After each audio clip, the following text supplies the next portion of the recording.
is guarding something. Police, judicial employees, security personnel, the armed forces, civilian jobs that depend on the Pentagon, makers of security equipment. What does that tell us about the economy we fashioned? That 1 out of 5 people has to watch other people for fear of trouble.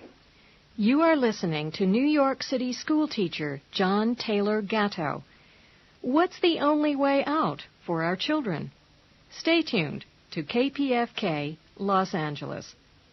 If you were to ask me where we're going to go from here, I'd have to say something very bleak as a society. I can't see where the wedge will enter to upset this structure and a new structure other than simply allowing it to collapse of its own weight, which is basically what happened to classical Greece and to Rome and to Egypt, to all the civilizations that we have record of. Some people were aware of what was wrong. Maybe many were aware, but no one seemed able to get their hands on the controls and divert it. So when you're in a situation like that, what do? You turn to an exploration of your inner space. You make yourself, or you constantly make and remake yourself, the best you can be. Not you in competition, but you against yourself or against the potential that's built into your biology or into your culture or into your neighborhood, into your circumstances. How do you introduce children to that inner encounter with themselves? But I think there's things you can see about a person and about a person's strengths and lacks just by submerging your own self and watching them closely for a short time. They almost tell you without words what they wish they weren't or what they wish they were. So what I do now is to watch kids and attempt to nudge them in directions I think that'll confront them with the limitations of the self they are. But I don't nag, and if it doesn't work, I push them back out again. I think experience with a certain amount of risk is immensely cleansing, especially when you're young. Quickly you put aside all the nonsense you've learned, and it's you against the biggest book of all, what you can do with this situation. I'm not going to say that in 100% of the cases I see the beginning of transformation, but I certainly see it if I'm allowed a free rein this way for, let's say, a year. I see it clearly in a third of the cases, and I see it in embryo in another third. Let me talk about Mark Bilgray, who now is somebody that you're all welcome to verify. Mark's a real living human being, and he's the best cartoonist for Cosmopolitan and some other things. But Helen Gurley Brown sent him a letter saying, "You're the best cartoonist I have," and he has it framed on his wall. Mark I knew in 8th grade when he was 13, just 20 years ago, and perhaps 24 years ago. Mark was mute. Mark could speak to nobody. He was overwhelmed with, I guess, the shame of being Mark, or the inability to talk to people he wanted to talk to or to represent his ideas clearly. On the other hand, I saw that he was very, very industrious. He'd squirrel himself away under my protection in some corner of the room, and he never didn't have something to do.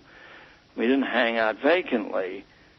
So in the course of him coming to trust me that I wasn't going to judge him adversely and I wouldn't use my protection of it was art that he was doing as a kind of a club to make him do other things I wanted.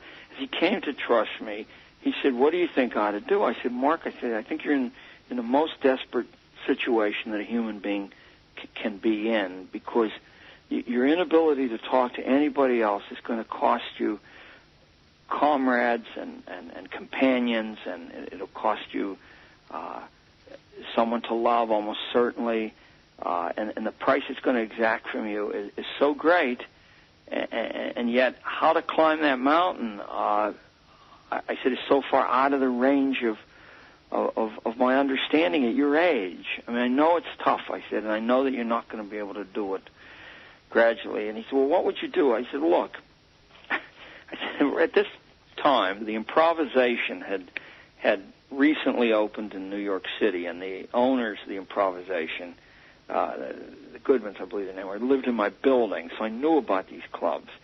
And they had spawned a few imitators, one of which was Catch a Rising Star in New York. And I knew they had a lineup out front where amateurs could get a ticket, and they didn't screen these people.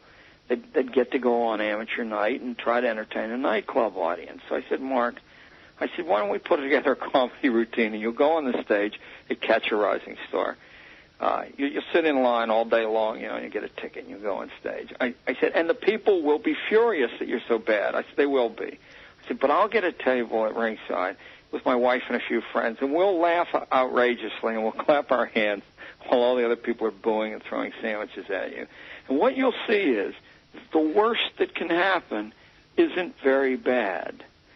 So Mark goes over to Catch a Rising Star, and he's absolutely paralyzed, though. And he says, at the last minute, I don't think I can do it. And I said, but you've got a tape recorder. I said, why don't you put your comedy act on a tape recorder, and then when you get up on stage, you just press the button and you stand there and let the tape recorder do your act. He said, but people will be, I'll be mocked and humiliated. I said, right. I said, do it anyway. Well, 2 years later, when he was a paid act at the Improvisation, isn't that fantastic? We're showing a mute kid. They paid him. They said he couldn't eat house cake, but other than that, almost all the things that plague us as we learn to either rely on ourselves and be confident, or we learn to basically have contempt for ourselves and to depend on other people, I think we learn by being something other than what comes easily to us. So all these tests have to involve struggle. I used to tell kids until it was coming out of their ears, whatever comes naturally to you.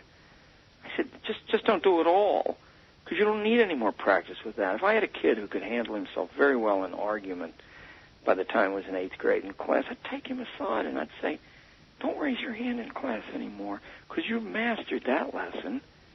I said, you're as good, and you'll now naturally self-teach yourself to be better and better, and you'll end up being one of the elite 1% or whatever in rhetoric. I said, you don't need a teacher anymore, and you don't need these cheap victories. Other people need the airtime to expose themselves in front of an audience where they're not going to be heard. But you need other things. You are tuned to listener-sponsored Pacifica Radio, KPFK, Los Angeles, at 90.7 FM. I'm Barbara Dunlap. Recently, New York City teacher John Taylor Gatto shared with residents of Toledo, Ohio, his assessment of what he calls government monopoly schooling.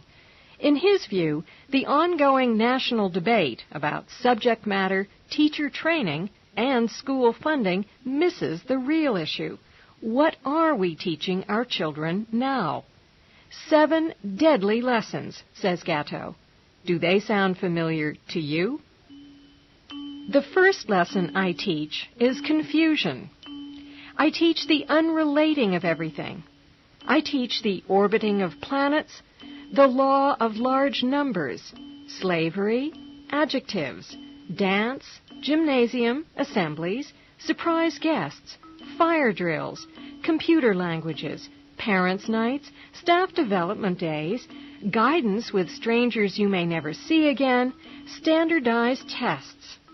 What do any of these things have to do with each other? Think of all the great natural sequences like learning to walk and learning to talk, following the progression of light from sunrise to sunset, witnessing the ancient procedures of a farm, a smithy, or a shoemaker, watching your mother prepare a Thanksgiving feast. All of the parts are in perfect harmony with each other. Each action justifies itself and illuminates the past and the future. School sequences aren't like that, not inside a single class and not among the total menu of daily classes. School sequences are crazy. I teach the unrelating of everything.